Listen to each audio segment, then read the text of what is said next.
ابو سالم، اول شيء يقول صح الله لسانك قبل ما تقول القصيده. صح بالله. القصيده هذه في دايس. اي نعم، دايس الله في المنجم عليه اسم الشام. ومن يقول ان شاء الله سمعنا اياها شو تقول؟ ودايس فوق الشعر كله بالاغاني والله في حاجاتها لكن ذكر يزيدنا. جعل عمرك طويل. دايس ولا الظافر الطريق الحجاجي. يا سلام. يرمن على هقوات ربعه ومالها. على مدار الساعه 24 ومقاس بيبانها واقف لها. طيب. والله مقابيل الضوات وقفي ومحاشي سيده في الصيان يجعلها.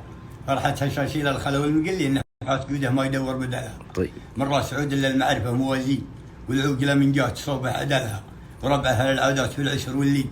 تبني على سطح الثريا فلالها. عواطف في قمه المقدراقين متربعين فوق قمه جبالها. مداتهم منها الفقاره غنيين وفزعتهم في العشر ترفع خملها. ودخيلهم يا من عذاب المعادين من يوم يدخل حله من حلالها. وعدوهم منهم يذوق مرين يموت سوده ما تشاوت على سلامتكم. من قال سالم بيض وجهك بياض الشحم. والله القصيده هذه انها على ما قالوا وانها من راس شيخ ولا شيخ. والله يقول صادق يا ابو سالم. يكرم وراك كان يزيدنا كلنا. جعلنا ما خلا منك ان شاء الله يا ابو سالم.